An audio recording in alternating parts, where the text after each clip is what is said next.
What's up, everybody? Welcome back to the Trailer Park Live, right here on the 2nd Street Marvel, where we're coming at you live every single Friday night at 8 p.m. Pacific Standard Time. I'm your host, Trinity. Thank you all so much for being here once again for another edition of the Trailer Park Live here on Friday nights. You know what? We've been doing this show here for well over a year now. Actually, it's been like 13, almost 14 months. Pretty crazy, right? I know. I don't even know what to say about that. But if this is your first time here, what I typically do is I go over some of the comic books that I've pulled for the week, and then I get in and interact with you all in the live chats as we talk about just some of the things, different things going on out there in the world of, just these, comic books, movies, and music, and just all kinds of different things. And we're going to start the show off no different than we do every single other Friday night. And first off, I wanted to give a huge shout out to all the Patreon supporters. There are links down in the description where you can become a monthly Patreon supporter and donate as little as $1 and get access to some exclusive live streams over there. And plus, if you guys check out the Patreon, I'm going to start doing some different live streams, a little more like this, kind of like the Trailer Park Live over there just through Patreon. You don't have to be a supporter of the Patreon. You don't have to be paying money for it. They're just going to be over there. So I'm not flooding the channel with all that kinds of stuff. So anyway, guys, make sure you go check out my Patreon. It'd be greatly appreciated. You can also send in direct donations if you'd like to via Streamlabs or even Super Chats. No big deal, but what that's going to do is go into upgrading things here on the channel. You know what I mean? And so far, we're tracking pretty good to get some things upgraded here. As soon as I get some checks from YouTube, we might get some stuff, and maybe a lot of my live streams will look just as beautiful as this video here does right now that I pre-shoot before the show starts. And let's talk about some comic books right here. We're starting off with Spider-Man issue number 1. Guys, Spider-Man Noir issue number 1. Let me tell you, this book is written by Margaret Stoll, Juan Ferreira is the artist, and VC's Travis Lanham is the letterer. The cover artist is Dave Raposa. You can check out that cover. This is the variant cover. This is the variant cover. So this one is the Ron Lim variant cover. Check that one out there. This one, this one's got a single artist, so he would have done all the pencils, the line work, all that, everything in here. And I've got to tell you, I really do like the art in this book. The art in this book was actually really good. There were some spots where I didn't like it, quite so much, like on some of the character faces, like, right here we got Peter Parker right there. I don't know that I like that so much. But other than that, like everything else in this issue, the coloring is really great. It really does have that noir feel, if you will. Very, very good stuff. Now, the story here, I'm not sure that I like the story here so much, the writing and everything, but altogether, the book was it was decent. It was a decent read, but there's nothing really that hooked me in and makes me want to read issue number 2. But let me know down in the comments below after I drop the review of this. Let me know if you guys would like me to review issue number 2 of Spider-Man Noir. Like I said, this one was a decent read. If you're a Spider-Man fan, you definitely, you might want to read it. If you're not into alternate universe type of stuff, you probably won't want to read it. Like I said, this one, I thought it was okay. Not too bad, but that one wasn't on my pull list. I got that one from my local comic book shop so I could read and bring a review here on the channel for you guys to check out.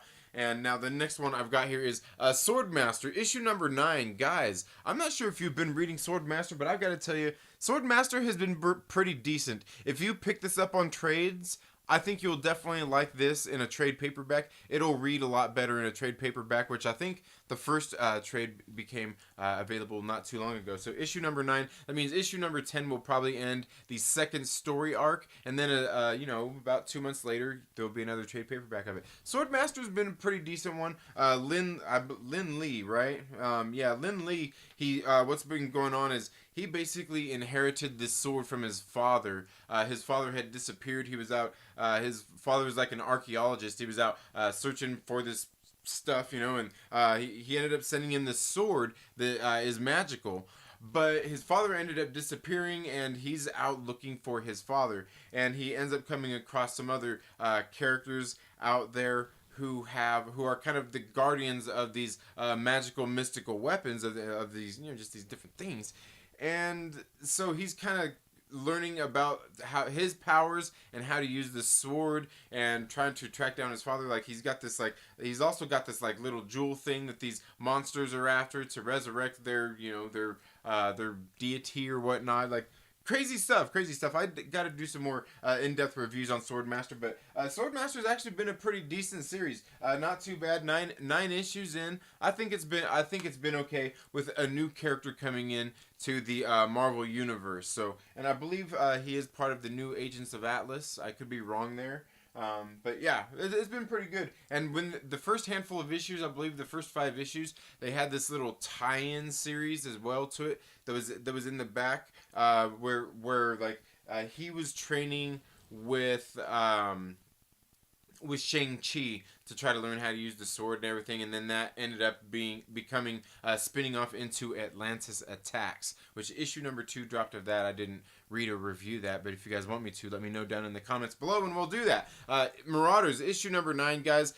This I've already dropped my review on this here on the channel earlier this week. Marauders continues to be one of my favorite series out of the Dawn of X series. One I would suggest you read if you're going to read any of the Dawn of X titles. This one is at the top of the list, right up there with X-Force. X-Force, Marauders. Marauders has been kind of telling the tale of of the Hellfire Trading Company and them distributing the Krakoan drugs for the humans throughout the world. The distribution is what this has been all about. And there's some things in here that happened this week. I was quite happy to see happen, because like there's in the Wolverine issue a couple of weeks ago, there was this agent Jeffrey Bannister that was investigating these narcotics and stuff like that, and I was like, I think this is the dude writing the letters in the Marauders issue. And you know what?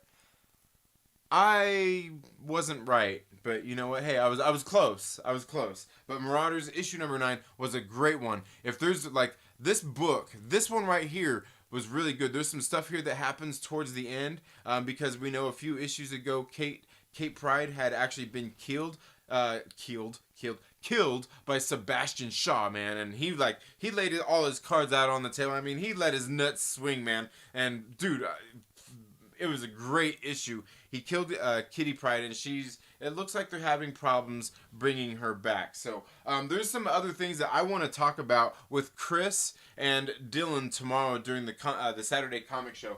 There's some things I definitely want to talk about regarding some of that stuff here in Marauders tomorrow. Very, very good stuff that I want to get into. Now, the next one I have here is Savage Avengers issue number 11. I haven't done many reviews on this, guys, but Savage Avengers, written by Jerry Dugan, has been a great series. Now, the one thing I will say about this series is I wish they would stop rotating artists out. Can you give us just the one artist? I just want the one artist. The artist who was doing the original series would be great. Was doing a great job. Here it's been kind of off and on lately. Like, I don't know so much. But here the Savage Avengers, they're out of the Savage Lands now. And this one was really great because they've been dealing with this guy Kulan Goth. He's a sorcerer from a long time ago. He was trying to resurrect this big old crazy. I can't remember what the name of the monster was. That was the first story arc in the first 5 issues. And then he's basically he's been trying to take over. He's been trying to, and right now Doctor Strange is in here trying to stop him because he's killed former Sorcerer Supreme and shit like that. Like Kulan Goth is he's crazy, dude. He's this crazy dude. But so in this issue, we see Doctor Strange basically has Elektra there. She's kind of keeping guard over, shit while he goes into his astral form, goes back in time, and kind of looks and talks to one of the old Sorcerer Supremes to see what he did to stop Kulan Goth. And then through all this, he learns some of the history of Kulan Goth here. Dude, crazy stuff here. Like fucking Kulan Goth is a damn dude. He's a cannibal, dude. Like he just starts. That's how he's been getting his magic. Like he believes if he eats people because he didn't learn magic the proper way and everything, and so what he's been doing is he's been going out and eating other powerful sorcerers and shit like that to gain crazy stuff. But yeah, I don't know. Savage Avengers, another great issue, addition to the Savage Avengers series. One, I would say if you're gonna read one of the Marvel books, you want something like a good team book. This one has actually been pretty good. Not so much Conan in this one, but Conan has been pretty prominent in the series, along with Wolverine. Punisher was in the first series as well. Along with Elektra's, like, it's been really good. The next one is Black Cat issue number 10, guys. For some reason, Marvel just seems to be doing pretty good with their some of their female-led series. Ones like Black Cat, Amazing Mary Jane, have been pretty good. But Black Cat, while this one is not an exciting book, it's a decent read. It's fun. It makes me laugh at times. And this one right here in the last issue number 9, and then here in issue number 10, we see that she's been trying to get something from Logan, from Wolverine, and then they ended up teaming up in Madripoor for to basically so she could get what she wanted from Wolverine, and she would help him get back what he wanted from Cade Kilgore, who is part of the Hominis Verendi. If you've been keeping up with the X-Men stuff, what's going on in Krakoa and just all of that stuff, I don't know. Black Cat, it's been a very good series. I have absolutely no complaints about what's been going on in Black Cat. So it's one, like, it's probably not for everybody, because, like I said, there's nothing high-flying, crazy antics going on. It's just been a silly, fun adventure as Black Cat is kind of working for her old boss, or her old, like, teacher, Silver Fox. So yeah, it's been okay. Jed McKay doing an okay job writing that. The next one here, Aftershock, Join the Future, issue number 1, guys. This one right here, I think this one is actually a pretty good read. I don't regret spending the $4.99 for this book. Normally books are $3.99. This one was $4.99. It's got a cardstock cover though, right? This book was actually pretty good. I do like it, but it reminds me of just some other books that I've read out there. It's kind of like a dystopian type future. Like, all these people are basically going to live in these big cities, and in these big cities they're saying, hey, come live here in this big city, basically come to work for us, and we'll provide you with free healthcare, free food, free entertainment, anything you want to do, as long as you just basically come to work and just basically be a slave. And they'll give you everything for free. And then of course, there are people still out living in the rest of the normal world that haven't given in, who are trying to live without the technology and everything that these big cities have to provide. But these people in these big cities are actually sending out henchmen, thugs out there in the world to try to get these people who don't want to give into the technology, to get them into the city, to appropriate them. They want to bring them in. And this book was actually really, really good, because we see that the mayor of this town, he has some kids. His daughter has asthma, so she is somewhat reliant on something. She has an asthma attack here. She had lost her inhaler. She has to go see a doctor. Pretty crazy stuff here. So, he's kind of like giving in on some of his stuff there, because he takes her to this doctor who has this machine who helps her out, who helps her with her breathing and stuff. So just, I don't know, and his kids are like, oh, like, that's okay for us to use the technology for that, but we can't use it for this and that. And then we see that, like, the kid has a little iPod, and his sister catches him, and she's like, dude, Dad would kill you if he, well, she didn't literally say that, but if he knew about this. She's like, hey, don't tell me, like, come on, he's like, I'm kind of curious about this stuff. So the kids here are curious about this world that they don't know about, because they're kind of curious, like, hey, what's in the city? Like, how do we know it's not so bad? Where the father's like, no. And we see they were out hunting, just all kinds of stuff, hunting in nature, but this book is actually pretty dang good. I really did like this book, because it's almost like, it's kind of like like I said, dystopian type future, kind of cyberpunk at the same time. And I'm into that. I dig this. I like this. It's being written by Zach Kaplan. Peter Kowalski is the artist. Brad Simpson is the colorist. Hassan Asmani El-How is the letterer. Yeah, guys, I like Join the Future. Definitely a good one. Money Shot, issue number 5 on Vault Comics, one of my favorite publishers out there, guys. And you guys know I've loved Vault Comics and what they do. And issue number 5 of Money Shot is the last issue of this first story arc. I believe the trade paperback will be available next month. If not, it's the next month after. Hilarious stuff. Definitely not for everybody. Crude humor. Adults. All these people right here on this cover. See that? They've all had sex with each other. That's what this book kind of revolves around. These people go into, they basically started a YouTube channel, I guess you could say, started live streaming themselves having sex with aliens in order to make money so they could fund their projects as scientists, because they weren't getting any more funds. So they were going to do some crowdfunding, right? You know, they were going to create an Indiegogo or a Kickstarter, right, to fund their projects. This is the last issue. Pretty hilarious. This series has been pretty hilarious. I'm going to go back and reread these and do a more bigger overview and everything on this, because this series I think is pretty funny. I think you guys might want to check this out. The next one I've got that I got this week was Dryad issue number 1. This is on Oni Press. I've never read anything else on Oni Press before, so I don't know the kind of books they typically put out or anything like that. This is obviously, you can tell, like, she's an elf. She's elven. He's a human. This is like a medieval fantasy type of tale, I'm guessing, and because we don't know what city it is that they come from, but we see at the beginning this man, these two right here, this couple, they're leaving their town behind. They're having this conversation, leaving the city behind to go find this town, and they're kind of having a rough time getting there, and then they knew it would be a hard time to get there, but he wants to move there. He is like a historian, you know. He seems like more like a historian, like a scholar, like a teacher. And she is a warrior, and they're moving there with their kids, going to this little town, and we see that like later in the book, he's taking all the kids on this field trip. His kids are there as they're going through this cave, and they're I don't know. His daughter's kind of I don't know.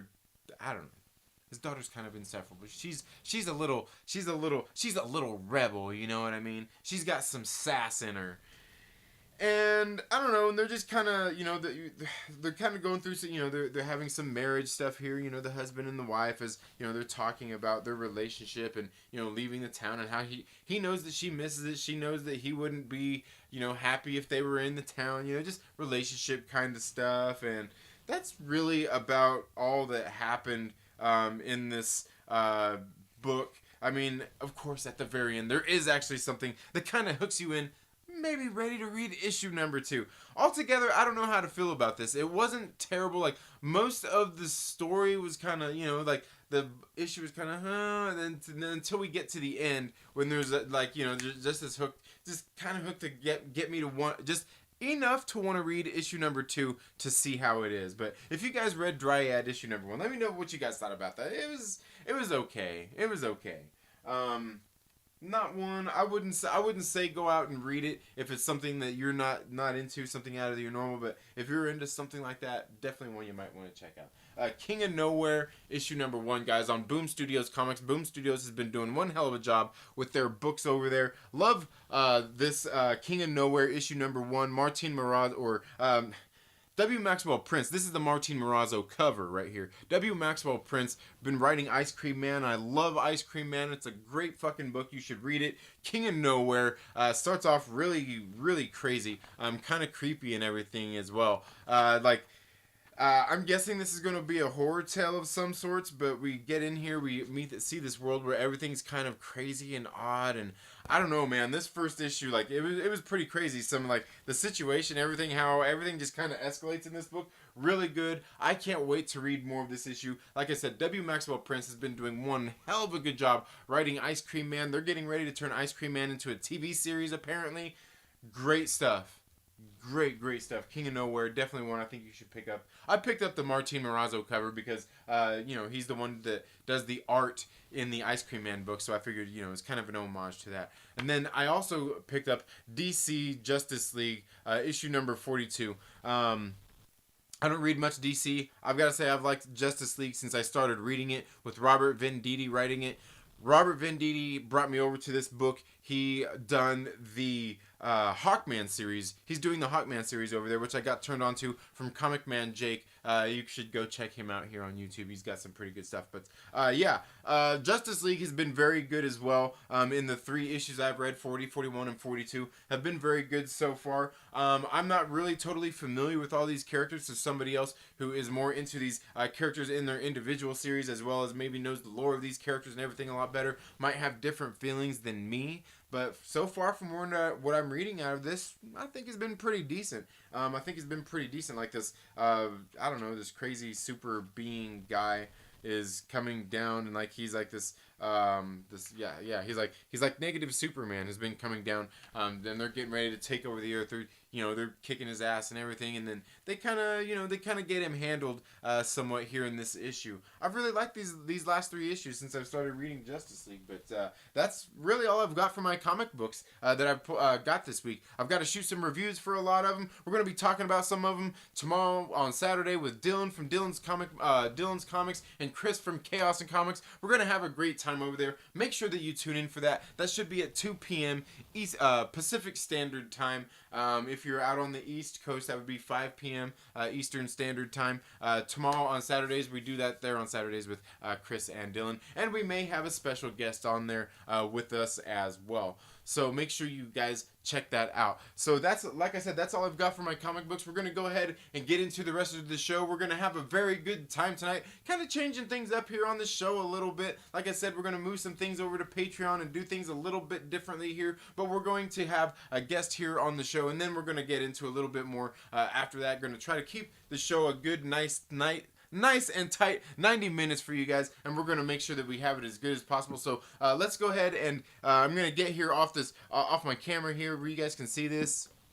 I'm going to get on my computer here, and we're going to get into the live chats, and we're going to have a discussion. Thank you guys all so much for being here. Like I said, there are links down in the description. If you want to become a monthly Patreon supporter, you can send in super chats. You can send in direct donations. It's nothing you have to do, though, because I'm going to be sitting here flapping my gums either way. I do appreciate you being here. Make sure you hit the like button on all that stuff, and if you see ads, make sure you watch those if you don't want to send super chats or anything. Hey, watching the ads is the other way you could help. You know what I'm saying? And make sure you share this with a friend and all that stuff on all your yeah, you know what I'm talking about. Don't act like you just tell your friends to get here, all right, because we're going to get into the show. We got a very special guest with us tonight. We're going to have Lord Callus here on the show. Will be joining us in just a few minutes, so make sure you guys stick around for the rest of the show tonight. It's going to be an absolutely great time.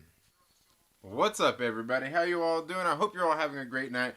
Well, you can see I'm here on OBS right now, and we're getting ready to switch over to StreamYard, so things may seem to look a little bit weird over there for just a second. Maybe if you're watching on your mobile phone, maybe the thing will show like it's going to be buffering, but I hope you're all having a very good night tonight. Like I said, I do have a very special guest with us, and we'll go ahead and like I said, we're going to slowly get this thing worked on over to working through StreamYards here, and let's see here.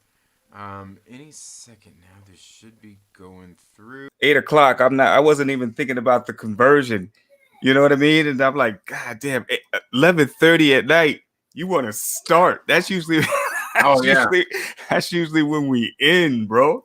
You want to start at 11:30. I'm like, holy shit. And I was gonna say, and believe me, like right now, is a time where I kind of, I kind of regret it too, because lately I've been waking up like really early, like 4:30 a.m. My time. So like this morning, I think I woke up, just a little before 5. So even getting here this late for me, these past couple of weeks have been like really bad. I'm sitting here like, oh man, I'm so tired. You're the host though. You got to thug it out. Yeah, totally. You make it happen. You get the people here and the chats and everything, and start having a good time, and you make it happen. You make absolutely. It happen. So go ahead and introduce yourself to everybody, just in case anybody here don't know who you guys who you are. Kind of let them know what you do, where they can find you, and everything, and we'll get into everything else, man. Rock on. Lord Callus from Lord Callus TV. You can find me there. I do. Predominantly Star Wars, but some gaming outside of Star Wars. But I do like news, reviews, theories, comic books. Well, Star Wars comics I just started to get into, and I think that, and lore, a lot of lore. So if you like Star Wars, holla at me. Definitely, guys.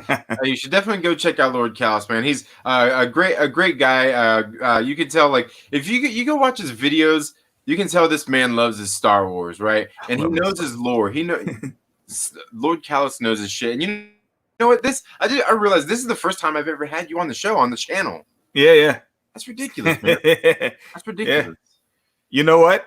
I've never had anyone on my channel. You know why? I have never done a live stream. Good point. Isn't that kind of crazy? Yeah. I've not. And now that I'm so close, I'm like, I don't even want to do it. I'm gonna wait until afterwards, till I meet my 4,000, and then I'll do a big old shindig. Yeah. How close are you to that? To your hitting your time? Right now, about I think 378. I think only 300 hours. Oh, really? Yeah. Guys, if you guys don't already subscribe I saw to a video. Callus, go over to his channel, click on one of his playlists, put it on play on a window in your background. Just play that shit, right? Yeah, just put you can turn the volume down, you can mute it. Just help a brother hit some out. Right? But you know what though? Instead of actually muting it, actually listen to it. You might learn something. There you go. So you've been branching out, doing more comic book reviews lately. Yeah, I've noticed. Yeah, because I used to. It took me a minute to get into the comics because back in the days, I love novelizations, right? I just like to read the novels, and I used to think that the comics were too comical. You know what I mean? Like it just wasn't serious enough for me, so I didn't get into them. And then I started to, and then I backed off again. So it was you really that got me back into going hard on the comics again. That was all you, brother. Oh, nice. Well, yeah. Cool. Yeah, I was gonna say because I know I sent you some of those copies of that book because I just wanted to share it, because like I'm like I got it and I know you're into it. I wasn't sure if you were getting it, so I'm like hey, I'll send you the codes and everything, and it's cool too because like I said, I watch your reviews and I'm like dang, like I watch it, I'm like your videos are great. You know what I mean? Like I look at mine, I'm like my reviews are lame ass compared to that, but it's like you said. Even in the chat before, like it's not necessarily better, but it's different. Like me, I see it as better.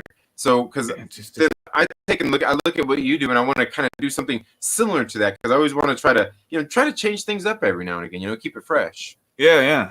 Well, I mean, I dig your style too. You have more of a off the cuff, off the top of your head kind of a style where you can just like, go through the comics as you've read them. I'm more of a for my reviews, I'm more of a script writer, Right. So I just write, and then I just like that whole, I like a production, bro. You know what I mean? Like I want, that's why I changed it to Lord Callus TV, because I just want it to be so much more than just a YouTube channel. If that I'm looking to be a brand, if you will, Right. Oh, look right here. LB says, Lord Callus, the only Star Wars lore YouTuber I like. I appreciate you, Lord. I appreciate you. Yes, definitely. There you go. And like I said, there's nobody else that knows it better. So, speaking of which, like, I see they're lately, there's things coming out, like they seem to be messing some things like that up more and more with some of the lore here. Bro.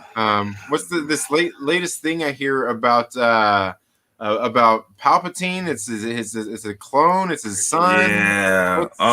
So the novel's coming out in on the 17th, I believe. Mm-hmm. So we've got two comics coming out next week. Destiny, the Destiny Path Part 4, I believe, and then also Vader 2 come out next week, and then also it's either next week or the following week is the novelization.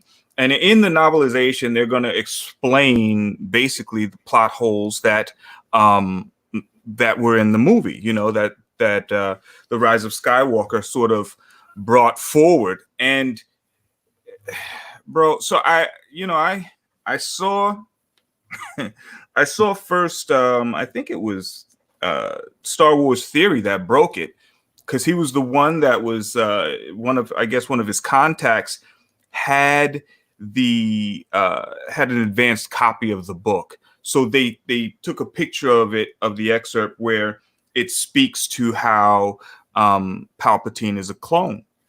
And after Theory did that video, everybody just kind of, grabbed on it. And I guess there were more than just that one, advanced copy out there. So more people were able to get their hands on it. And, I was reading Palpatine is a clone, which really didn't surprise me. It really didn't surprise me. It's annoying and upsetting, but it didn't surprise me. I don't like it from even in the EU when Palpatine was a clone. But anyway, so Palpatine is the clone. I'm seeing that his son was was a clone, Rey's father. And then what else did they say? They've retconned the kiss, where now the kiss was not passionate. It was supposed to be just a gratitude. Yeah, it was a kiss of gratitude. Yeah, just like, and that's bro. It's possible if you want to say like, okay, maybe it was a kiss of gratitude, and just the way that Daisy Ridley and what's his name, Adam Driver, maybe they just put a little bit too much into the scene, but it doesn't help that the book is coming out second. Like back in the days, they used to release the novelization first, so we could read the novel and then go into the movie. Yeah. So had they done that, then I don't think people would have received it the same way. They would have looked at it and said, "Oh, okay, I guess maybe those two like each other, because that's not the way that kiss is supposed to go." But it's just crazy, man. Yeah, sometimes it seems like that they're chasing their tail, man. Yeah. It's part of the reason why I'm more excited or just happy for the High Republic, just because I'm just ready for them to either go forward, just take it away from the current time period, or they can. I'm okay with them delving into this time period, 200 years before the Phantom Menace, so that they're not necessarily messing with anything that has already been established. You know what I mean? Yeah, right. That's build something new. Exactly, so that I can look at this and say, well, this is what it is. I'm not going to look at this and say, well, you changed this, or this was supposed to be this. This is what it is. So I know this is now the lore, and this is what it's going to be moving forward, and hopefully it will tie into the Phantom Menace, or I don't know how long they plan on taking this, if they want the High Republic to last that 200 years. But there's a lot of wiggle room that they have with this time period, man. Yeah. So, I'm okay with this one. Yeah. All right, we'll get into a little bit more of that in just a second. We got a $5 super chat from the president, Abu Nas. What's up, brother? Abu Nas, the president. You guys don't act like you don't know who the president is. Y'all know Abu Nas, part of the Dark Council, sends in his $5 super chat. Says, "Two of my brothers is rocking the spot. God bless both of y'all to have continued success in all that you do. Salute, brother. Abu Nas, man. If you guys don't know who Abu Nas is, man, you got to go check out Abu Nas. Whether you love him, whether you hate him, you got to respect the guy, man. Seriously. But you know what? This dude, he always keeps it real, bro. He does. And his heart is like... love about Abu Nas, man. Keeps it real. But so you're kind of liking the direction that they're going to be going with the Star Wars, like going in to do something different.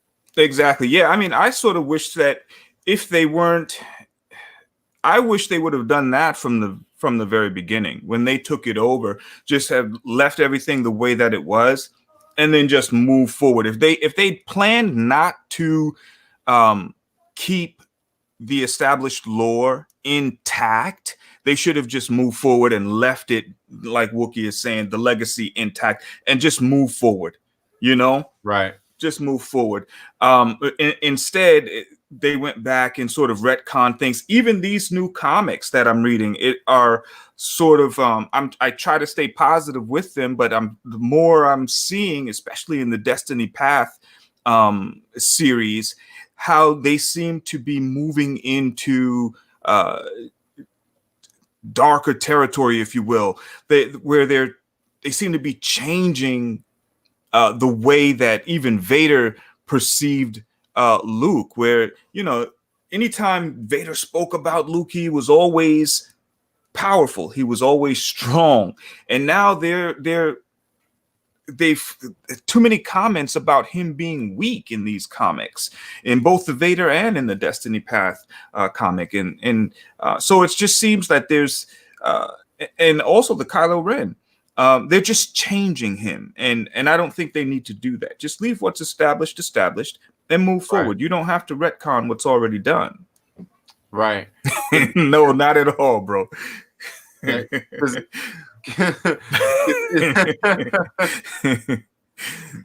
at that point it seems like it's like you go back, you retcon it, you retcon something else, and you retcon something else, and then you're constantly doing that, and then it's all completely messed up. And yeah, I agree. I mean, just keep it what it is, and just move forward. You already ended this saga. You don't have to do anything else. Just let it be.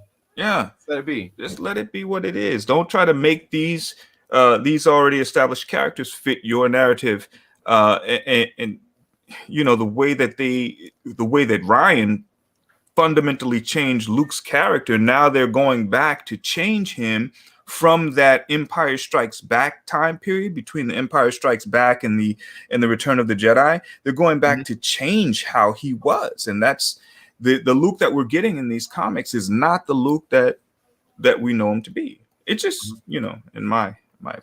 Yeah, and that's interesting, because I haven't read the new Star Wars series that's coming out, but I have read the Vader series. I did read issue number 1 on that. Are those taking place close to the same time period? Exactly the same time period. Yeah, so that's what I was just thinking, because like the Vader one was right there, right when he killed Palpatine. Yep. It was right when he chopped off Luke's hand. So both of them start at Empire Strikes Back. Both of them start during the Empire, or right at the end of the Empire Strikes Back, and then they're building forward. Now, I like the idea of, filling in gaps where it's like you can see what's happening or what they were doing in between that time period, between the Empire Strikes Back and Return of the Jedi. But we don't need to change how these people responded or interacted with one another. You know what I mean? Like the fact, like the Vader comic, during that time period, Vader's looking for Luke because this is his son, and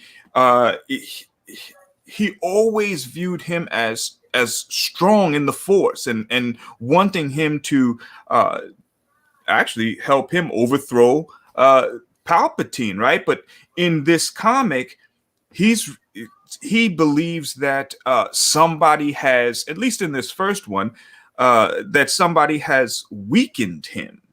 Right. And so he's going through looking for who it was that Luke was with during those first 19 years of his life that had that sort of influence on him to make him, make him such, you know what I mean?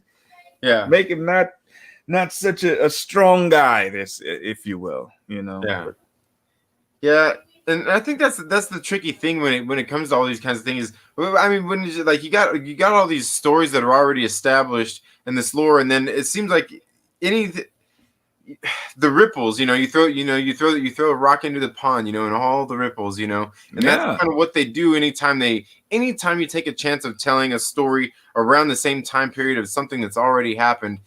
You come into that where people are, you look at it and you're like, well, you got to hold true to what's already happened without affecting any of that, and try to put something else in there.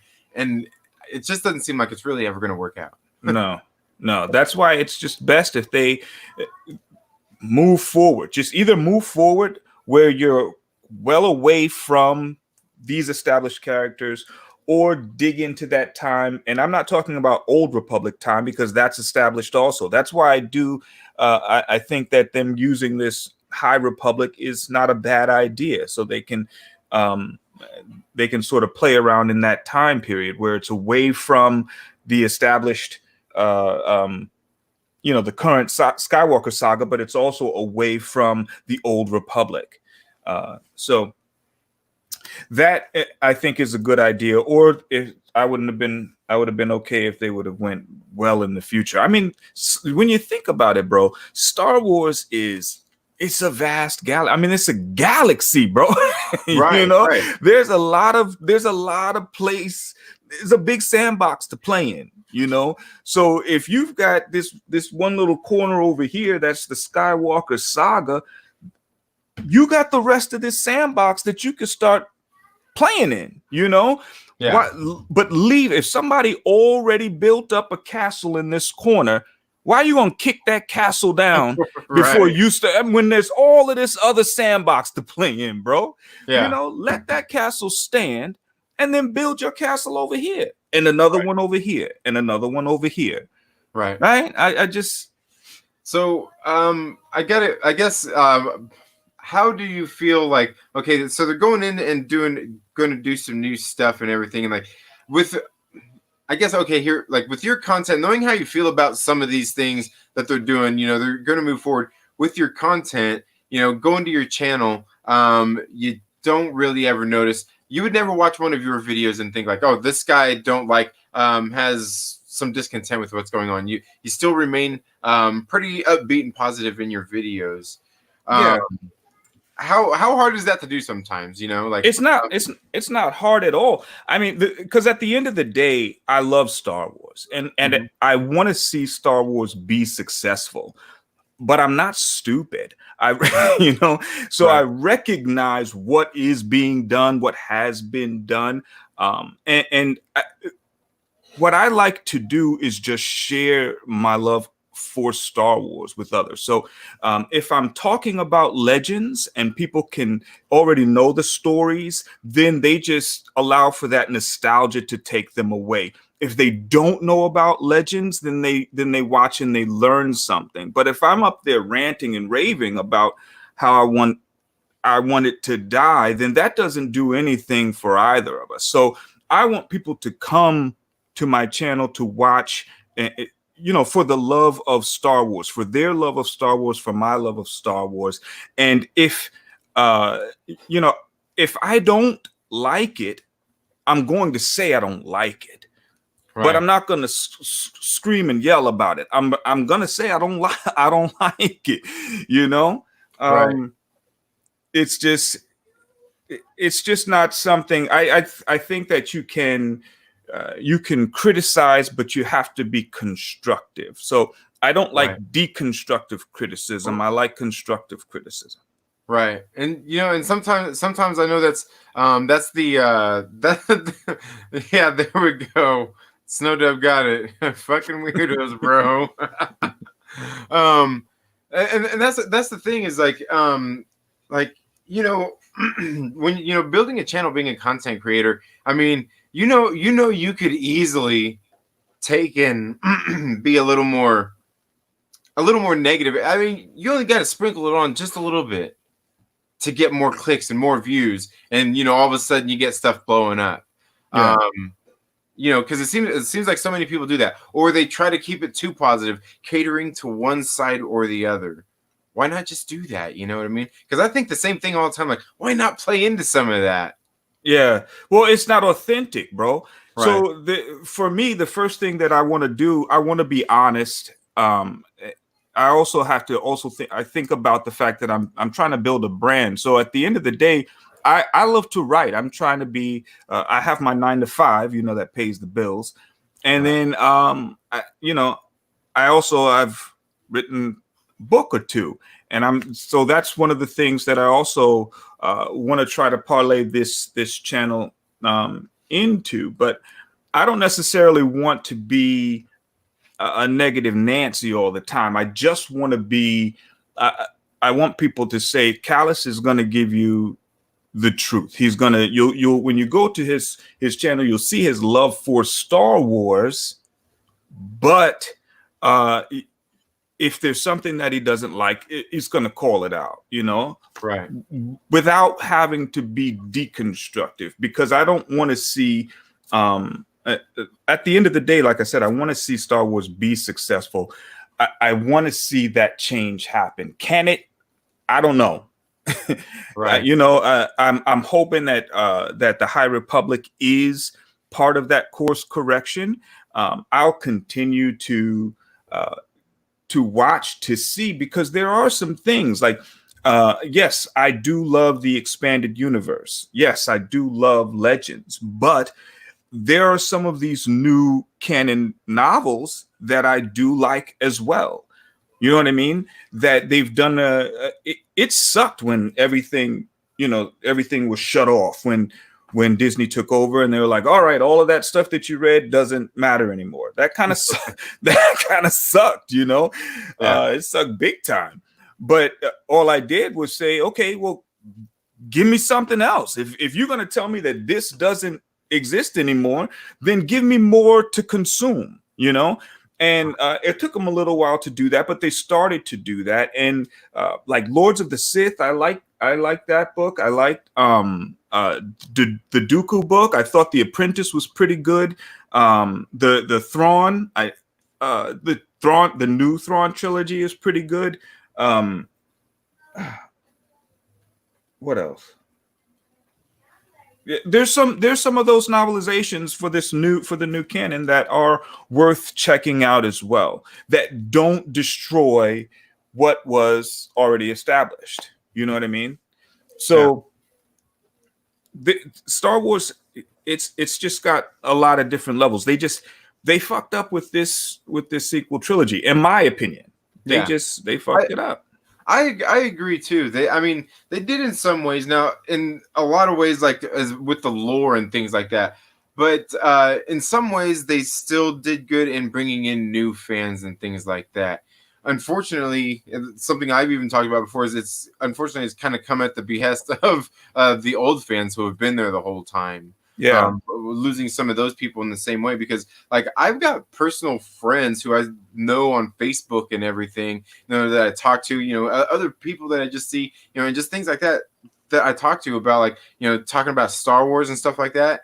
And these people, like, they're sick of it too. They watch it, they're not part of the fandoms, you know, like they're not part of any of this fandom stuff like me and you are, having a channel and, you know, being on Twitter and seeing all the kinds of stuff that we see. Yeah, they're not into any of that, but yet I hear them talking. They sound just like they're people who would fit right in with anybody else in the crowd. With discontent, you know. Yeah, because it's not hard to tell, bro. It's not hard to tell.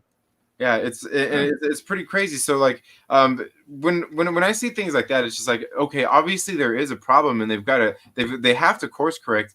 And, you know, like, I'm not sure what your opinions on like Kathleen Kennedy are or anything, but the thing is like in any other business model, when you're having something wrong like that, something that's so glaring and obvious, you change your leadership. Yeah, that's the charge. That's the first thing that should be changed. And you go through and you fix everything. And I'm not saying, like, you know, she deserves to be fired or anything like that, you know. I mean, maybe she doesn't deserve to be fired, but I think the fans and probably even their company deserves new leadership at most. Yeah, you know, or at the least, I guess. Absolutely. Like when it comes to, I mean, that's the greatest point that you can make. The bottom line is that this is a corporation. Disney is a corporation, and so they have great business sense, or so we thought. But so the first thing that you do is not go in and change the writers. They wouldn't go in and change the writers. This is a corporation. I work for a corporation, so it always starts at the top, right, and then it trickles down. So they don't go to the field first, right? The field is what's making it happen. They go to the people who are making the decisions, you know. So that's where you get chopped first, right at the top. And so if she's making these decisions that are causing this discontent among the fans, who are your consumers, that's where the change needs to happen. I was never one, Kathleen Kennedy, blah blah blah blah, whatever. I was more focused on my on the stories. But the bottom line is, if a change needs to be made, the change starts at the top. Right. Right. And just like given all that, like just with who's around you, I mean, so many people talk about all this stuff, like with her, even if she just lived out, or just however finished her contract or whatnot, and they brought somebody else in there. A lot of people toss around names, keep tossing around Favreau and Filoni and all these different people. How do you feel? How do you feel about that? Like, is there anybody in particular that you would think would be great to be in charge? That's actually a great question, and the answer is no. I don't. I don't give that too much thought because it's above my pay grade. It's just not something I harp on because I'm not Disney. So I don't know who would be the appropriate person to put in charge. I just know that there needs to be change, because that's just, like I said, that's just above my pay grade, bro. I don't, Right. I don't think I've not sit there and interviewed anybody so that I could see whether or not they could run Lucasfilm. The only one that I think could do it is George himself. So if we're not talking about George himself, then I can't really call it. Yeah, and see, and that's the thing is, like, because there comes a point, like, we all, like, everybody seems to have their own thought, like oh, Kathleen Kennedy should be fired. Okay, we fire Kathleen Kennedy. Who are you gonna bring in there? Like, oh, bring in Dave Filoni or bring in Jon Favreau and all this. Like, just because they've done this good doesn't mean they can do that good. Yeah. Different people, just because it's a different position, in doing a lot of that too. But then also, it to me also thinks of it like us as fans. At some point, if we're the one, like you saying, we don't know any better. At some point, even if we're the ones kind of deciding all of this, it almost becomes like a fan fiction in and of itself. Yeah, you know what I mean? because there's a lot more to being president of the company than simply making sure that it turns out good content. There's other things that you have to take into consideration that maybe Filoni or Favreau aren't privy to. Maybe because it's more than them understanding the lore and being able to put together a good writing group. We're talking business here. So these people have to know their numbers. At the end of the day, they have to know their numbers. They have to know how to manage a multi-billion-dollar corporation.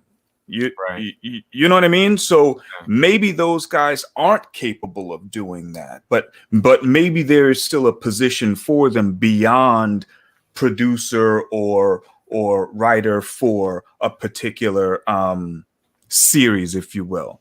But because if they were as qualified as the streets think they are, then I think maybe why wouldn't they be in position? There must be some other reason why they're not. Like I said, it's just above my pay grade, bro. I can't. And to what extent do you think like these studios and things should listen to fans? Because recently we've seen with the thing like the Sony with Sonic the Hedgehog and all that. Everybody's kind of happy about that, and it seems to be a pretty good movie. I haven't gone to see it yet, take my kids or anything, but it seems to be a pretty good movie. But and that was obviously a good thing for them. They obviously made a wise decision in doing that because they garnered some extra support there. But to what extent do you think that studios should listen to fans, and what certain situations and things like that when it comes to those types of things? Yeah, I mean I think they absolutely. We're the consumers, right? So we're not for them to think that they're not beholden to our opinions when we're the ones putting out the money, I think it is a little arrogant. I'm not saying that it's 100% that you know, as soon as there's an uproar, but the greater majority, like with that Sonic situation, that was the greater majority said, "Hey, what the hell is this?" Like, what the hell is this? And they probably really knew that they'd gotten it wrong, so they took it back, they reworked it, and they put it out. I think that that's perfect. So I think that absolutely the corporations have a responsibility to listen to the fans, take into consideration when you have something like a Sonic or a Star Wars or a Marvel or a DC, which is already established, and you've been feeding them a certain recipe for so long, and then you go and you change it, and they say, "Hey, I don't like this. I don't like this flavor. I think you put too much salt in that. I'd like to send that back." I think at that point they should go back and rework the recipe, you know? Right. Yeah, definitely. Yeah, and that's what I always kind of think is that, you know, like it seems like every time, you know, some of these situations happen, some people just get so like, all right, you know, it's a victory, and it is. It's good. It's a win. But then sometimes it feels like people expect that every single time they're dissatisfied with something. And a lot of times, Hold on a second. I got to step. Oh.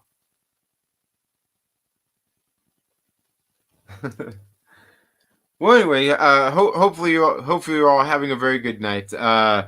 Let's see. I'm sure Lord Couch will be back in just a second. Fanjector says the Sonic situation was an exception, not the rule. Angelus Draven says, I was not a fan of Revenge of the Sith, but I have not read the book. I hear it makes it a lot better. You know, there was something Fatal J said up here. What was it he said? Fatal J says, is this what it is? Without the Skywalker saga, Star Wars is done. George don't want it anymore. Where do you go from there? How do you grab new fans? How do you satisfy the old? It's lost. And I think that's kind of the thing that we were talking about at the very start when Callus first came on, is kind of doing what they're doing now, is moving into the future with this of Star Wars, essentially, you know, just moving on. I mean, that to me, that's really seems the only sensible way to go ahead and do something like that. Sorry, I got that low. My son is out, and it's midnight, and he's supposed to be home, so that was just a little. Yeah. All right. I totally understand, man. my kids are getting old fast. My daughter just turned 10 last week, so get your ass home, bro. Yeah. Yeah. And anyway, so without the Skywalker, Star Wars is done. George don't want to. No, I don't think that's. I don't think that's necessarily true, Fatal. I don't think you need the Skywalker saga in order for Star Wars to be successful. I think that they mistreated that the Skywalker saga, absolutely, because it was in fact the Skywalker saga, and it didn't turn out to be that. But it was in the first 6 movies, and then these last 3 movies were not the Skywalker saga at all. But I don't think that. I mean, Star Wars is a vast.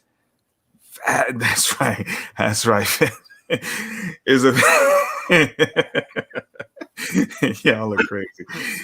But it's just a vast universe, and like there's no sky.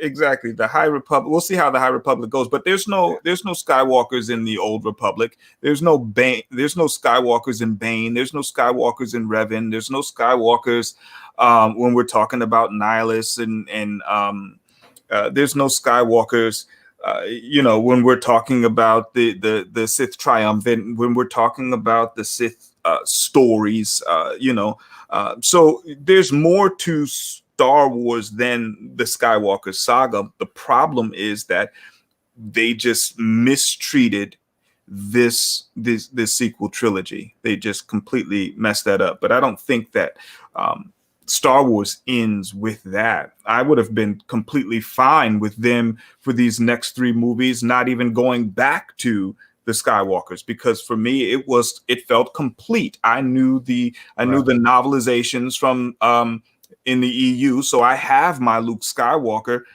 beyond Episode 6, Return of the Jedi. So I already knew how the future panned out through the novelization. So I didn't need them to go back there and complete the saga from there. The saga was complete for me. So they could have taken these next three movies in any direction, and I would have been satisfied with that had they maintained the lore. But the fact that they did take it back to the Skywalker saga and then not give us a Skywalker. Yeah. And that's kind of the thing, as you're sitting there talking, I'm thinking like, hold on one second. Oh, okay. Oh, uh-oh. Must be that text, man. You know how them kids be getting. But yes, thinking about what he's talking about there kind of starts to make me think that had they not even tried to do any of the Skywalker ties in, they could have probably still had Han Solo in there and Chewbacca. They probably could have done a lot of what they still done without doing that whole Skywalker connection, and it probably would have made it a lot better with the Palpatine thing and everything, because it could have been like the start of its whole new thread on its own without doing what they done. I don't know, man. I don't know, but I don't know. That's just if you ask me, I guess. Crazy how things go out there with a lot of these things, like, and it's funny too. What makes them think that they're doing something right when they do these things, Okay. I love the KOTOR. I love stuff like KOTOR and Revan. It's just a bunch of movies. It's not just a bunch of movies. Bottom line. Well, I mean, they are a bunch of movies, but I mean, they mean stuff to us, we take these movies. We grew up with these movies. We love these movies. We hold these movies dear to our hearts. So, I mean, while it is just a bunch of movies, I mean, they're things that we hold dear. You know what I mean? They're part of our childhoods for a lot of us, definitely. Yeah, exactly. Fallen Order is good and nothing to do with Skywalker. Right. Yeah, it is. Yeah, that's the video. Man, and I haven't even really played the game much. At all. I bought the game. I haven't really played it much.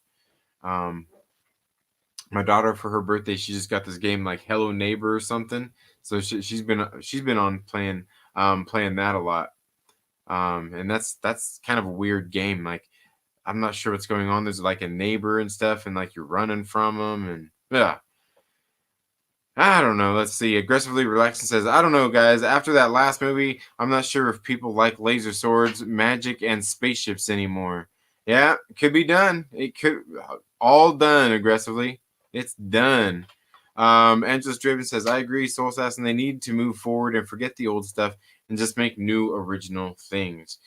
Yeah, definitely. Yeah, I agree with that too. I mean, and just like Lord Kaus was saying, not mess with what they've already had and what they already got established. I mean, that's really the easiest fix to the problem that they seem to have right now with a lot of that stuff. Is just do something different out of that realm. What happened? Somebody in trouble, huh? Yeah, I'm about to get in the car. Have to go pick all right, his man. ass up. Not just yet. I'm gonna give him a hot second. All right, but yeah, man. Well, it's been good catching up with you, man. And like I said, if you guys haven't checked out Lord Kaus's content, you gotta go check out his stuff. And speaking of which, like, I'm not sure. Have you ever checked? Have you ever checked out Impact Theory or Tom Bilyeu, his channel here on YouTube? No, I don't think so. It's a really cool channel. I think you'd probably dig it. This guy Tom Bilyeu, though, he gets on and he does these interviews with people, and they talk a lot of just like different topics. But I think it was just this past Tuesday they did a stream. Whereas earlier I was talking about like keeping it positive in videos, like even with the stuff when you have the criticisms. One of the things this guy that he had on his show was, and this guy went on, like, he had helped kind of like coach like professional sports teams, basketball teams, football teams, and things like that. Worked with people, not like a coach like on the field or anything. Yeah. Like help them with things. And one of the things he was talking about, like, because his father was like this head, like the head of the foundation of National Society of Self-Esteem or something. And so one of the things his dad was always preached about was always be positive. And he's like, but that's just not realistic. Yeah. So what they did was he would go through and coach people and be like, okay, so what we started doing was not just being not negative, but we'd say, how about any time that you want, don't say anything stupid.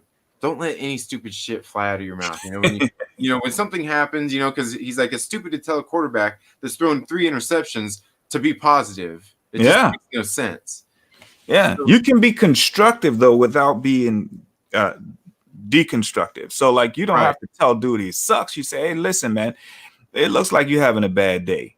You might need to sit down. You don't have to just say, man, you fucking suck. I can't believe you. What the hell is going on? How did you even make it on the team? That's the difference. Hey, bro, come. Let's talk. So I'm going to put Johnny in, right? Because Johnny's fresh. Right now, you might be a little tired. You throwing 3 interceptions. That's not like you. So why don't you go ahead and sit down and let Johnny play for the rest of the game? And you think you can come back? Maybe we'll see. Maybe we'll see. Yeah. Yeah. But yeah, it's a really cool channel. You should probably check it out. Like I said, they do a lot of really cool interviews and everything over there. If you ever get a chance, you should definitely check it out. And yeah. Okay. So I guess we'll go ahead and let you go. So just in case you got to go whip some ass or anything, but go ahead and tell everybody once again where they can find you and what you've got coming up. Hey, absolutely.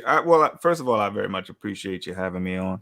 It's been cool catching up with you. Again, Lord Callis TV. You can find me on Tuesdays on the Dark Council on Drunk 3PO's channel with Fatal, who was in the chat, with Abu, who was in the chat, Drunk, and Damajanai and Mark with a C on Tuesdays at 8 o'clock.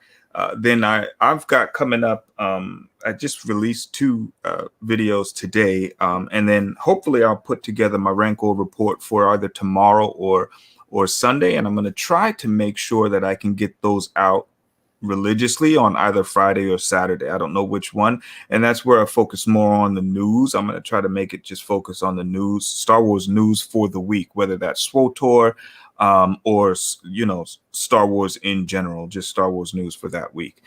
And then I'll have some lore and legends coming up as well. All right. So yeah, guys, like I said, if you haven't gone to check out Lord Callis' channel, make sure you go check him out. I've seen some of the mods have been dropping his link here in the chat. You can also find it down in the description of this video. Lord Callis, my brother, thank you for being on the show, man. We need to get together again soon. Absolutely. Man. All right, man. Later, bro. All right. Well, that was fun, man. Yeah, dude. Like, guys, if you haven't checked out Lord Callis' channel, I don't know what the hell's wrong with you. Dude's absolutely great. Like you said, go check out go check out the Dark Council on Tuesdays. Always a fun time, These guys are always over there shooting the breeze, man. Like, I used to be there on the show, ended up leaving, just things change, time to move on, do something different. And it's I still go in there and watch it. I didn't catch this week though, but I still go.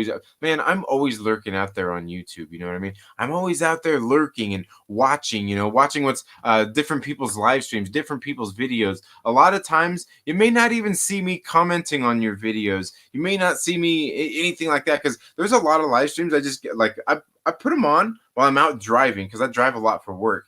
And I'm sitting there lurking in the chats, just listening in, and sometimes like I'll put like I'll get on my phone because I got that YouTube Premium. So what I'll do is I'll go in here and I download right there, because when you get the premium, you can download, and then I just download the videos and I just watch them while I'm working. You know what I'm saying? I just watch them, so it's not using any of my streaming time. And I watch and I listen to a lot of stuff. I don't really listen to a whole lot of music while I'm out. I save my music for when I'm out writing, when I can really enjoy it. And so, yeah, like, that's just something I do. So, anybody out there, chances are I'm probably watching your videos, and I watch and I hear and I listen to a lot of stuff out there, and there's a whole lot of weird shit going on out there. Like the other day I was watching LB. You guys know LB, right? The Lonely Banter. The other day he did his live stream. It was the season premiere of Lonely with Friends. And boy, oh boy, was he sitting on there. He was going on and on, talking about all this stuff, talking about these fucking weirdos out there and fucking fandoms, man. The shit's weird. Admittedly, guys, we're fans of all this stuff, and if you're a big fan of it, admittedly, it gets a little fucking weird. It does. But like some of this shit is like so weird. Like people like seriously fight with each other like over like this actual stuff. He had people giving him a hard time, getting blocked on Twitter and shit like that, just because he doesn't like the EU. Right? Just because he's a fan of the movies. And you get these weirdos out there in the world that say all this shit like, oh, you don't like the EU? You're not a real fan. You're not a real Star Wars fan. Oh, you're like all this kind of bullshit. You know what I mean? It's fucking weird to me. Right? Like just because somebody doesn't just because, okay, what if you just like the EU but you don't like the movies? Right? Does that make you not a real Star Wars fan? What if you just like the movies but not the EU? Does that make you not a real fan? What's it take to make a real fan?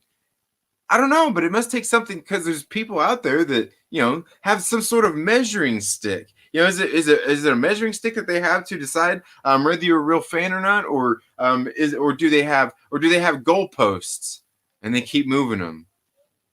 Is that what it is? I don't know. It's just so weird to me when it comes to a lot of this shit. And like I said, as fans, we're fucking weirdos anyway, right? We're weirdos anyway. But the thing is like, if you're a weirdo and you're gonna be, and like at least be a weirdo about shit like that you're a fan of. I see these people, going around out there. They talk and criticize about people who do things and are in these fandoms, that they're not even a part of. Right? You know what I mean? Like they're not even a part of the of a certain fandom. Like like say like the MCU movies. You're not into the MCU movies. You know what I mean? You're a Star Wars fan. Fuck the MCU, right? But you go in and you have all kinds of opinions on it, and you've never even seen one of their movies, Martin Scorsese. You know what I'm saying? Like one of those kinds of things. But yet you want to sit there and fucking criticize him like a goddamn weirdo. Jason Preston says, "Hey Trent, an honor to be around to dig your stuff." Well, thank you very much, Jason, for the $2 super chat. I do greatly appreciate that. Thank you so much. And Jason is one of our newest Patreon supporters, guys. Don't forget, there are links down in the description where you can go become a monthly Patreon supporter, but you should also go follow my Patreon and just make sure that you're there and tuned in, because I'm going to start doing some live videos that are a little more here, like these Trailer Park live videos where I get a little more opinionated and share a little bit more of that over there. So I'm not flooding the channel here with all of that kind of stuff, talking about these fucking weirdos in fandom, right? Man, where do I start at? Should I even start? I don't know if I want to start, man. These fucking weirdos out there, bro. So LB got people throwing shade, talking shit and everything to him because he don't like the EU, because he don't want to acknowledge it, because fucking whatever's going on in fucking weirdo world. People don't like him. People are mad at him. But then, it's not only that, but then, I see other people out there talking about other things, other fandoms that they're not even a part of. Right? Like Comicsgate, say, like Comicsgate, like I'm not a Comicsgate supporter. I haven't supported any comic books out there, on Comicsgate, any of the indie, any of the comics creators that are comic skaters out there. Would I absolutely would. As a matter of fact, I've been thinking about in order to help do that, because I spend so much money on comic books anyway, I was gonna maybe set up a thing through the Streamlabs and do direct donations for that. But I wanted to check one out anyway. Like your boy Zach, I want to check out one of his books and things like that. But the thing is like Preston Poulter from Pocket Jacks Comics. He's one of these people out there that a lot of people have strong opinions about, right? And a lot of people have strong opinions about him and what he does, as far as like his YouTube channel and things like that. But he's like an actual comic creator himself. He creates comics. I've backed quite a few of his books. White Lily issue 1 through 4 I've got already.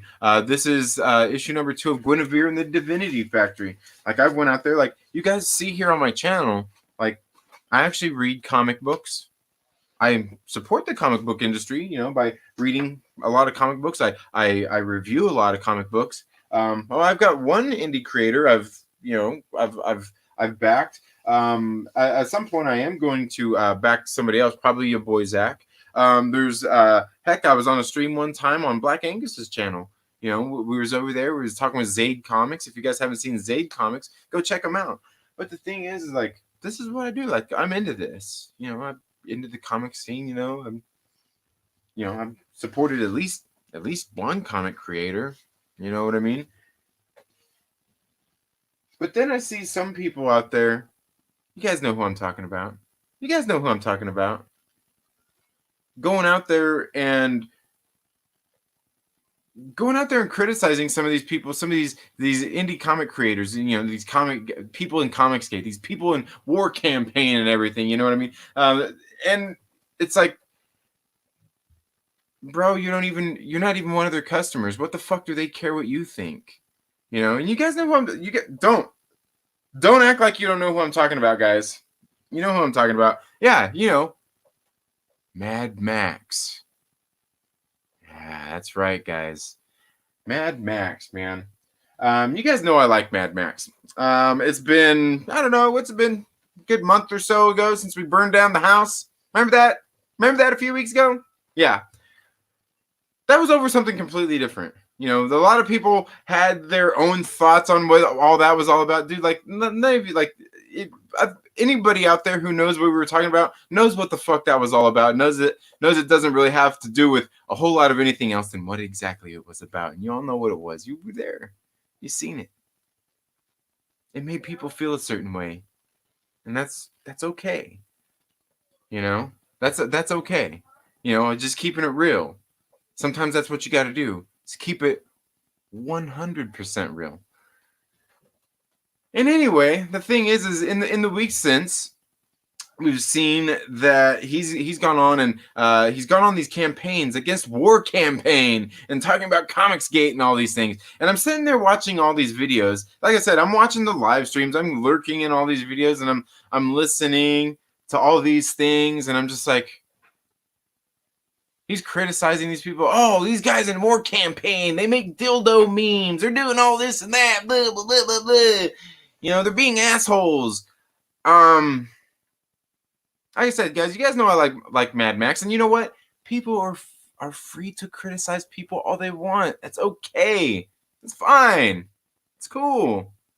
That's not a problem. But like,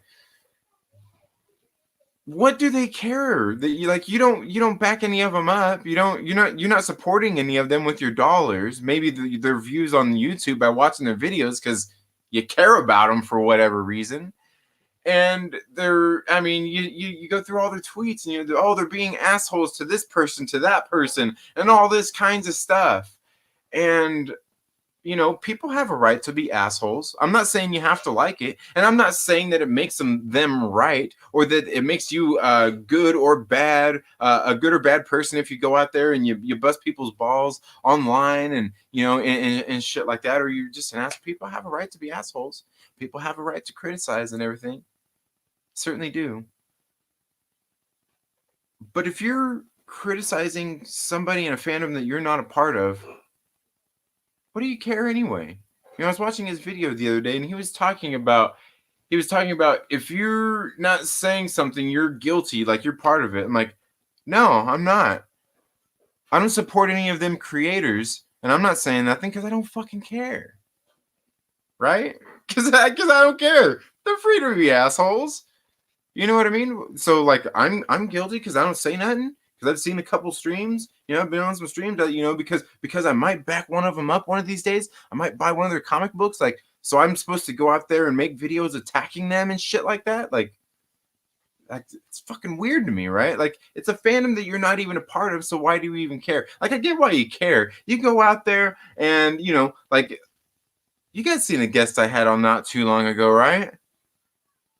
You want to let the buyer beware, right? Caveat emptor, what, you know what I'm talking about. Let the buyer beware, right? Okay. But, like, you're not even part of this corner of fandom, like this thing. You're not even part of it. Like, even me, like, I can't really go out there and really rag on anybody in the indie comic scene, like any of the indie creators, because I haven't backed any of them up. And if they're assholes online, what do I care? It doesn't affect me. You know what I mean? I haven't, if I pledged, every single one of their campaigns, I've given this person hundreds of dollars, and then all of a sudden I find out they're a fucking Trump supporter. I'm supposed to be mad. You know what I mean? I just had, you know what I'm talking about. Like, I just stopped giving them my money, and maybe I tell them, like, hey man, like, I don't like what you're doing here. This is crazy. Like, I've backed up all your books, but like, come on, bro, you're being a little irrational. But then when somebody don't move at my pace, if they won't answer my inbox, my tweet or anything like that, I just get louder and louder and louder. Maybe they might start making fun of me and shit like that. Be like, hey, or maybe they might be like, hey, bro, okay, like, hey, I get it, well, thank you for all your support, but fuck off. And they have every right to do that. They have every right to do that. You know what I mean? But that's the thing is. And he's not the only one that does this, but all these fucking weirdos who go out there and they're interjecting their thing, wanting to be part of a fandom that they're not even a part of. You know what I mean? Not even hijacking fandoms, but it's something that they want to be a part of for whatever reason. Like, you're not even a fan of this thing. You don't even support it in any way. But that's all you can talk about. And then you expect these people to fucking care when you don't even support them and give them any of your money when you made a video about them, giving them more attention. You know what I mean? Like, you're just helping them out. You're helping their cause out. I don't know, man. It's just fucking weird to me. Is it just me? And like I said, people are free to do whatever they want on their channels and free to criticize whatever they want to. Hell, look what I'm doing right now, right? Look what I'm doing right now. But this is the weird thing. This is the weird thing, though. Is it something like you're not even a part of? You know what I mean? Like I said, Mad Max, he has Preston Poulter come onto his channel, and he's a controversial guy out there, that's for sure. But he's an actual creator, and he's got his channel, and he uses his channel and his platform for doing that kinds of stuff too. You know what I mean? So like, but like that's his space. That's where he's at. Like, there's one over here, and then there's another one that's like clear over there. And it's just so weird that why does this one person, and like I said, he's not the only person, because there's a bunch of fucking weirdos out there who are into this kind of shit. And it always just makes me scratch my head and scratch my nuts, and I'm sitting there like, dude, what the fuck is wrong with you? Right? You want to let people beware, okay, like, hey guys, this person's an asshole. All you got to do is send a tweet out.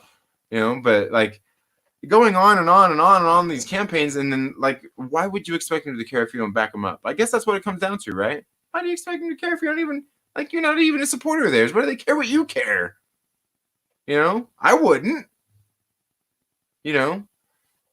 People come on here, on the channel. They got, I'm not that it happens. Most of y'all come here in the chats. Everybody's always cool. But somebody comes here in the chats and talks shit to me.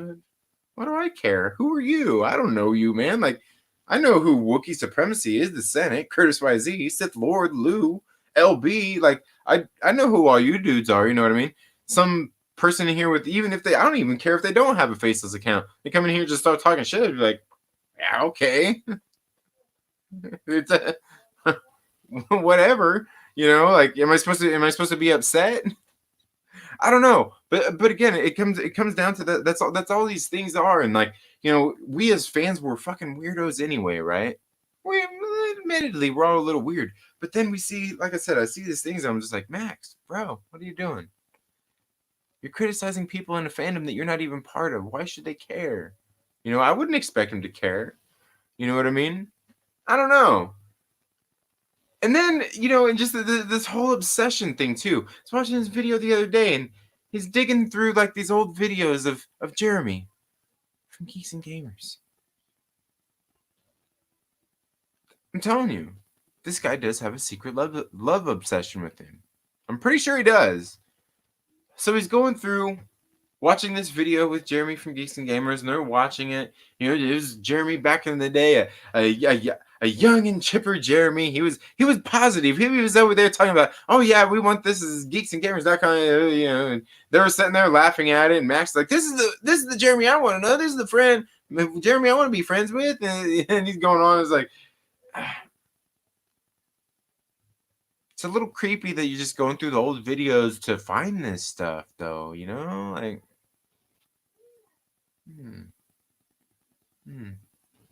I don't know.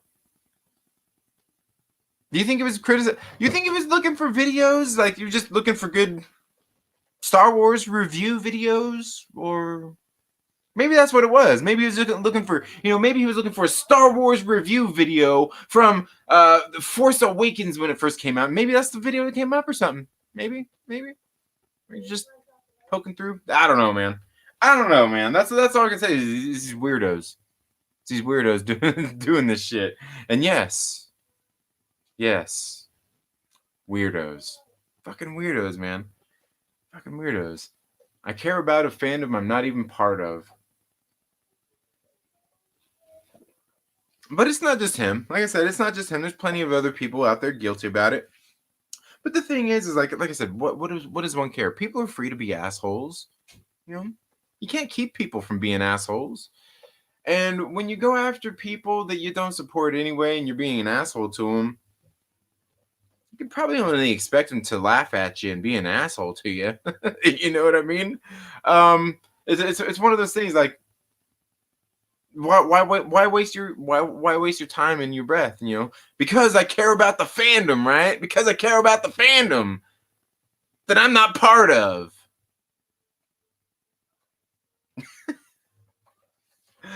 Oh, I don't know. What do you guys think? Let me know.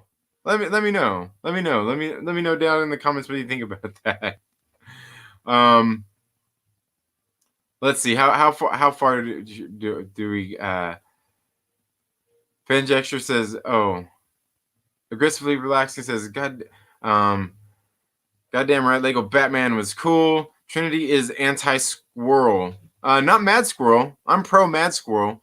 I don't know about Squirrel Girl though. That's a different story. If they make a product, they don't care. I don't care in the least what they do. If they make a good product. Well, I mean, there has to be a line somewhere. You know what I mean? Because like you taking Angela's Draven, you think about a Harvey Weinstein. You know what I mean? Harvey Weinstein. Harvey Weinstein. You know, you think like, oh, like I don't really want to support that guy. You know what I mean? Like he's a pretty bad dude.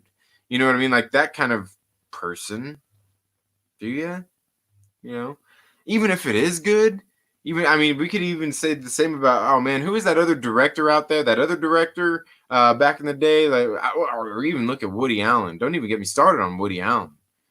Yeah, don't even get me started on. But yeah, I mean, it really depends. Like, if they have a good product, do I care if they're sharing stupid memes and being assholes online? Yeah, whatever. You know, that's. Dude, I got friends who are fucking trolls on Facebook, man. They're fucking professional trolls. That's what they do. Like, you know, I'm not even saying like, oh, I have a sense of humor about it. I mean, I'm sure people have a sense of humor, but like, you know, it's just like the Dave Chappelle thing, you know, with all the stand-ups. If you don't like what he's saying, just don't watch. Just don't watch. Just don't watch. And then the thing is, because it's a fandom that you're not even a part of. It's a fandom you're not even a part of. You don't even support it in any way. You know what I mean? Don't even support it in any way whatsoever. But he's got an opinion about it. My friend's kid talked me into watching it. I must have missed something. I got fed up with the BS where someone calls you out. And you know what, Senate? I just didn't, you know what? I don't recognize you now because you change your avatar every damn day, man. You change your avatar like I change my underwear. Okay, maybe I change my underwear more often than that, way more often than that. But you know what I mean. I got fed up with the BS where someone calls you out every single day on the same thing and you still respond like, who gives a fuck? You said your point already. Move the fuck on and stop caring. Right. I know Fanjecture. I don't know what Trinity you're talking about, but but it's hilarious. Some care a little too much. Why try and control others? Absolutely. The Senate, you a wise one. Pretty fascist. I'm there for a second. I thought I said petty fascist. Petty fascist. At Lou, views. Yes. Got to get them views, man. Got to get them views. Indeed. And the thing is like, there's so much more I could go on about. Everyone is a fascist but me. That's how it goes. Right? You people are I know I'm terrible. Squirrel Girl was the best comic from 2017 to 2019. Ryan North was the most hardworking creative writer in the medium. If I didn't think aggressively relaxing was serious, I would say he was joking. See what I did there? Is laughing. Smashing Iron Man shirt, Trinity. Yes, yeah. I actually got this. It's funny. I was wearing this today. My daughter had said something about it. She just recently turned 10, and she goes, "Oh, something about my Iron Man shirt, cool shirt or something." I was like, "I got this shirt from you, because she got it for me. She got it for me for Father's Day. When she was first born." She was born in February, and she got this for me for Father's Day, the same year. And because we went May 10th, 2010 is when Iron Man was at the movie theater, and I think that was the first movie that I took my daughter to go see. We went to see Iron Man 2 at the movie theater. So yeah, I got this for Father's Day later. Yeah, but thank you. Even though I do still subscribe to all the things that I said just put in the like, go into YouTube and search hashtag the Stark Sham. Bam. You'll see more about what I'm talking about. That's what I'm here for. Seems it's secondly too true. LB says, funny thing is, if anyone talks noise about me, I don't know unless somebody tells me. Shows how much I care. Yeah, I'm the same way too, man. Like, there was a couple other things that have happened before. People are like, oh, so talking about you. I'm like, okay. All good. Dropping hammers on your bitch ass. You funny, man. Skipped again. I have a power complex about it. Careful, Trent. He'll come for you next. Ooh. Oh no. Look out. Oh, Lou, you're cracking me up, bro. At Second Street Marvel, you can keep people in check though. Yeah, definitely you can. Yeah, you're right. I've been guilty of it. Glad I stopped that stupid shit though. Yeah, definitely. We've all done and said stupid shit. You know what I mean? And that's the thing. I'm making good points. I don't know. Max isn't utilizing his platform he tried to establish. Well, I mean, the thing is like, just like all the hater stuff that he pretends to hate, it only goes so far. You can only ride that thing so far. You know what I mean? He's doing the same thing. That's the thing. Like, he's doing the same thing, but it only goes so far. there for a while it was working because he was having conversations with some of the people that were coming on. They were talking to him. He had people on there. He had Odin and all, some of these different people on there he's having conversations with. Stuff was happening, and then he just kind of whatever happened, and it went off, and it went off the rails. It went off the rails. And why did it go off the rails? Why would it go off the rails? Right? I don't know. But yeah, and that's the thing, because it only goes so far. You got to have more than that, like more than just you got to be able to do more than just criticize others in that way. Like like he was doing like those Blu-ray hauls. Remember the other day he did a video where they went out to the store, him and his wife, and they were they were in Best Buy, and then he went to some other store where they had a bunch of fucking comic books and figures and shit. I'm like, yes, more of this, I like Max. Like some people like Jerry Springer. Yes, Jerry. Chris YZ channel started flopping after Captain Marvel hate went down this road. Claimed he was going to stop and regular videos flopped. Back to it. Right. Yeah. Gotta go right back to it, man. Gotta go back to it. Disney and Epstein. Roman Polanski. Yeah, there you go. Roman Polanski. Yeah, that dude. Yeah. That's another one. Yeah, that's the one I was thinking of. I knew Apex Comics would know. Guys, and go check out Apex Comics channel as well. He is an artist. He is a creator himself. You guys should definitely go check out his channel. I need to get together with him one of these days. Get him here on the channel as well. Watching one of his videos just the other day, doing a walking video. I don't hate on Max. Yeah, I don't hate on Max. Like I said, he's a good dude. Like I said, just sometimes just a little misguided, I guess you would say, but we all get there. Wolf Warner, my brother, what is up? What's up, party people? You guys, if you haven't checked out Wolf Warner's channel, you got to go check out his channel. Great stuff. Dude, the energy that he brings to his streams is really great. Caught his stream earlier. I've been catching a couple more of his streams here. Good stuff, man. You got to go check out his comic book pull list when he does them and everything. Definitely brings the heat, man. Brings the fire, dude. Go check out Wolf Warner. Thank you for being here. For sure, it's the internet. It's going to happen. Why not just ignore? I agree. Yeah, well, and the thing is, like, I get it. Like, don't completely ignore. Like, I have no problem with the criticism itself. Like, you go on, you say something, but like you keep beating it up. You keep beating up the same old dead horse. And it's like, okay, like even like you can even see even those people that he's criticizing at this point, even they've started to ignore him. Even they don't care. You know what I mean? That's the thing. Even they don't care. It's like, all right.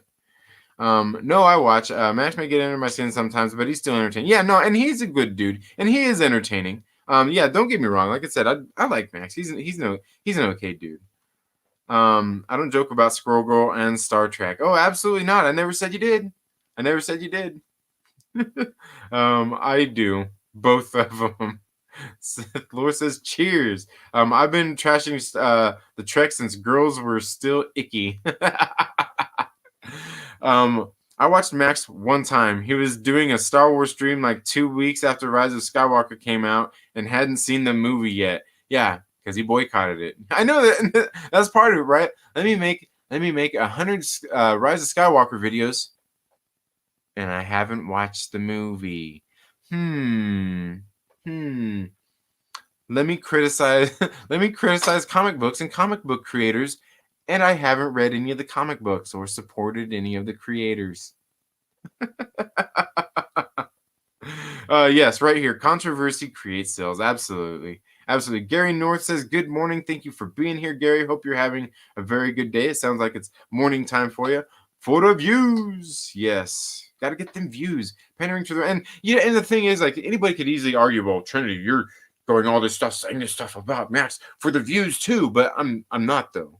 Like, I didn't clickbait anybody into this video or anything. Did I? I don't think this thing was clickbaity.